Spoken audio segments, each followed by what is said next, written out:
Hi everyone, my name is Darby and I decided to do my final project on comprehensive sex education. So my thesis stated that with abstinence plus education set in school curriculum, abortion rates throughout the United States would dramatically decrease. So the reason that I wanted to talk about this was because abortion is such a hot debate right now in our political climate, and it's usually just talking about whether or not abortion should be allowed. And I thought it would be important to shine light on how to prevent these unintended pregnancies and thus prevent abortion from even needing to be an option for many people. So the types we commonly see are abstinence only and abstinence plus education, which is also known as comprehensive sex education. Abstinence only is just as you would assume, it's just talking about abstinence and there's no extra information covered. Abstinence plus touches on abstinence as a topic, but it also provides a lot of other information like STD prevention, pregnancy prevention, different contraceptive types, the process itself, as well as the emotional aspect. With abstinence-only education, we actually tend to see an increased amount of unintended teen pregnancies, but with abstinence plus education, we see these rates staying the same, or we see them actually decreasing. Abstinence education is split into 4 levels. So 0 is where abstinence is barely talked about or it's not talked about at all. Minnesota is in level 1, and this is considered to be the most effective. So this talks about abstinence as a topic, but it also goes on to give a lot of other comprehensive information, like I mentioned in the last slide. Once you get to levels 2 and 3, you tend to see more of an emphasis on abstinence, and you see less comprehensive information being shared, with none being shared at level 3. So of the 50 states, 38, only 38 have sex education laws. Each state legislator gets to decide what type of education that students in their schools receive. Federal funding plays a big role in this. So levels 2 and 3, you're going to see about $21 per student versus $14 per student for levels 1. The federal government also has regulations about what's allowed to be covered. Safer sex practices and different contraceptive methods are usually not allowed to be covered. So the federal government is creating this very counteractive program where they know they're not giving reliable information and yet continue to do it. So why don't we use comprehensive sex education if we know it's better than abstinence-only education? Many people don't believe that sex is an educational topic at all. They believe that schools need to focus on academics and leave the rest of life to parents. My thought is that if we're not giving them the education right away, they're not going to be able to prevent a pregnancy many times. And when this happens, there's going to be less of a focus on academics because they're so worried about what they're going to do moving forward. There's also a disagreement of what type of education is being used. Schools want to make parents happy. So if a majority of them want abstinence-only education, they're going to go with that whether or not the statistics prove that that's the most reliable type of education that they can receive. Religion also plays a huge role in what type of education we see. So many believe that sex should be pushed off until marriage. This excludes a lot of people who haven't and do not want to abstain. So I think it's important that the education is be given to everyone, whether or not they believe that they're not going to have sex until they're married or not. It also pushes certain value judgments when abstinence-only education is being used. It says that those who haven't and will not abstain are immoral and they've made poor moral decisions. So this creates a very unsafe and unhealthy environment for a lot of people. A philosophy that puts marriage before sex simply does not make sense for some, and they also don't like that emotions are being forced onto them. Students don't want to be lectured about what they can and can't do. They want facts. They want objectively and scientifically correct things in order to make these educated decisions and not have their behavior shaped by fear. So, who is hearing what?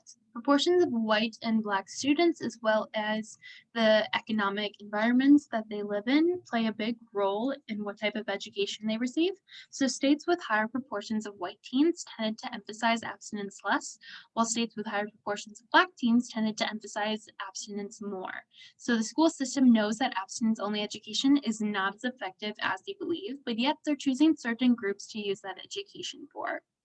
Median household income is also known to have a significant influence on teen pregnancy rates. So, richer environments tended to have more white teens and less emphasis on abstinence.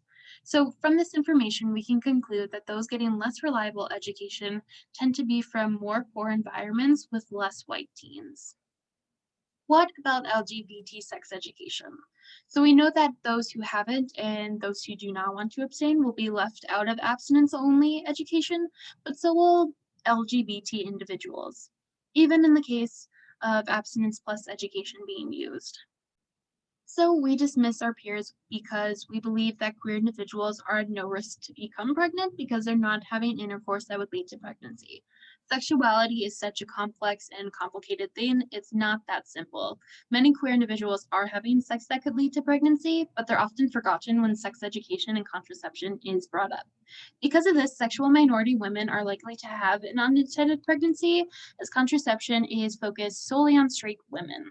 They're also left out when we talk about the process. So, less than one half of sex educators address homosexuality. So, they go to television and the internet and social media in order to gain information that their education lacked. This is very, very troublesome because they'll find loads of false information. Television lacks important aspects of sex and sexuality. There never seems to be any use or any talk about contraception, and STD and pregnancies rarely come as consequences. A majority of the youth are obtaining their knowledge from television shows, which are not as correct as many people believe they are. When talking about contraception, we can see that pregnancy reduction is suggested to be because of birth control options. So, the education of such things from comprehensive sex education creates an opportunity to make educated decisions in regard to what they're going to do. So there is a consistent decrease in teen pregnancies as use of condoms and contraceptive methods increase. The problem with condoms and many other contraceptives is that they're highly effective only when used and used correctly 100% of the time. So about one third of teens use birth control inconsistently, which increases their risk for pregnancy. Comprehensive sex education would touch on how important it is to be used as directed and therefore reduce the risk of misuse. So when talking about how many teens use birth control inconsistently, I thought it was important to talk about emergency contraception. So I think this is a really, really valuable type of contraception, and we just don't see this information as much as we should. A big reason for using EC, which some people know as Plan B, is infrequent sex, and for those who rarely engage in sex that would lead to pregnancy. Thus, they want to opt out of a long term alternative like the birth control pill, which you have to take at the same time every day. Instead, they'll use emergency contraception just when they need it after having unprotected sex, which for many people that use this, it's very infrequently. I think schools should increase their information about emergency contraception because it allows individuals to make educated decisions about what type of birth control would be best for them. And for many of them, Plan B is a better option than a long term alternative or even condoms. I also think it's important that we know how emergency contraception works and when it works. So, emergency contraception can be used up to 5 days after unprotected sex. And this is not a fact that's shared a lot. So, many people miss out on an opportunity to prevent a pregnancy that they don't want because they're not aware that they can take this within 5 days. As the days go on, it does become less effective, but it is effective to some extent, which is all that's needed in a lot of cases. I wanted to be able to tie this into our class, so I looked at an article that looked at different counties and their use of contraception or their use of their use of abstinence plus education, and how they talked about contraception and then looked at the statistics for unintended pregnancy rates. So although nationwide research suggests that comprehensive sex education leads to lower rates of teen pregnancy, this article found no significant correlation was found between teen pregnancy rates and the comprehensive sex education that they were receiving. I still think it's important to mention and stress because we can see that although the teen pregnancy rates did not decrease, they stayed the same and they did not increase, which we would see if abstinence-only education was being used. So I still think is important to mention because pregnancy rates staying the same is still better than pregnancy rates increasing. So why is this so important? It allows students to make decisions about their sex life and their reproduction. Comprehensive sex education is important for giving our youth the tools to make these educated decisions and have the knowledge on how to prevent unwanted pregnancies. So almost half of pregnancies in the United States are actually unintended, and about half end in birth and about half end in abortion, with a middle ground being those that actually end in miscarriage, sadly. So it's important that we decrease the amount of unintended pregnancies in order to decrease the amount of abortions. It also allows better opportunity to increase education level. So education is positively correlated with teen abortion rates and negatively correlated with teen birth rates. This was accounted for two reasons.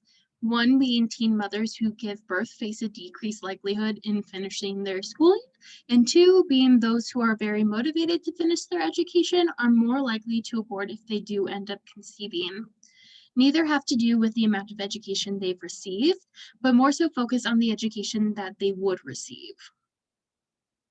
In order to prevent pregnancy, teenagers need factual scientific information about the sexual process. Comprehensive sex education makes this possible, and through being educated with the information they need, we'll see a decrease in teen pregnancies, which would result in a decrease in hardships, and by default, a decrease in abortions because there is less pregnancies that would need that as an option. And that's the end of my presentation. Thank you for listening. If you have any questions, feel free to email me. This is my school email. I had a lot of fun researching this, so if you have any questions about anything I covered or you wanted to let me know something that you know, please feel free to reach out to me. I would love that.